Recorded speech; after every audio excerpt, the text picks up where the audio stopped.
Assalamualaikum warahmatullahi wabarakatuh. Perkenalkan, nama saya Zulaiha. Saya dari kelas A1 Prodi Hubungan Internasional Fakultas Ilmu Sosial dan Ilmu Politik Universitas Wahid Hasyim Semarang. Di sini saya akan mempresentasikan salah satu teori dalam hubungan internasional, di mana presentasi saya ini guna untuk memenuhi tugas public speaking yang diampu oleh Bu Ana Yulia Hartanti. Nah, sebelum kita masuk pada teori liberalisme, alangkah baiknya kita mengetahui apa itu hubungan internasional. Nah, hubungan internasional sendiri merupakan studi ilmu yang mempelajari tentang aktor-aktor yang melewati batas negara.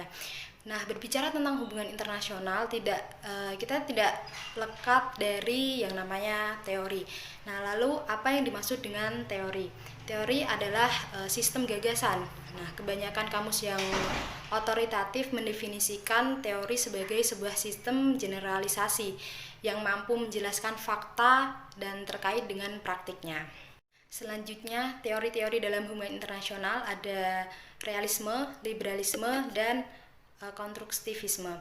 Nah, liberalisme atau liberal adalah sebuah ideologi, pandangan filsafat, dan tradisi politik yang berdasarkan pada pemahaman bahwa kebebasan dan persamaan hak adalah milik politik yang utama.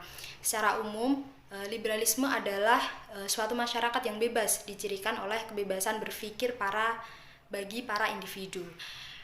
Paham liberalisme menolak adanya pembatasan, khususnya dari pemerintahan dan agama. Nah, selanjutnya ada liberalisme menurut para ahli. Nah, ini ada John Locke. John Locke berpendapat bahwa kebebasan yang menjadi nilai dasar liberalisme dipahami sebagai ketidakhadiran intervensi eksternal dalam aktivitas individu. Kebebasan adalah hak properti privat, karenanya pemerintahan bersifat terbatas atau minimal terhadap kehidupan warganya.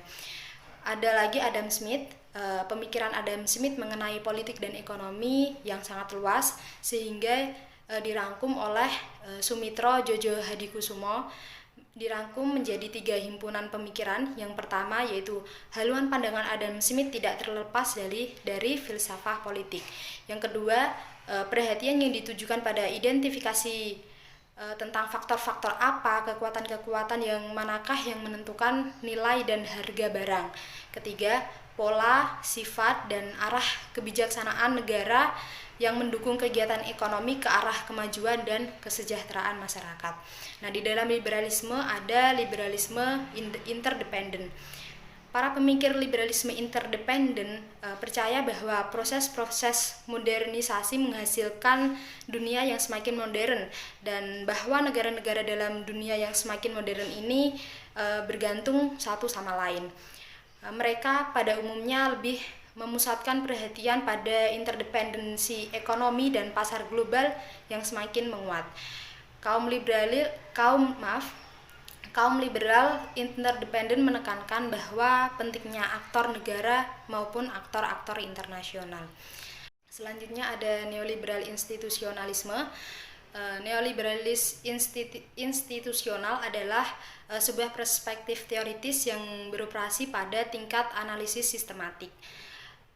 Perspektif ini tidak hanya mengajukan pertanyaan tentang kemungkinan dampak dari institusi internasional tertentu pada suatu negara, melainkan juga menaruh perhatian pada sejauh mana sistem internasional dilembagakan, termasuk faktor-faktor yang mampu menjelaskan proses-proses pelembagaan.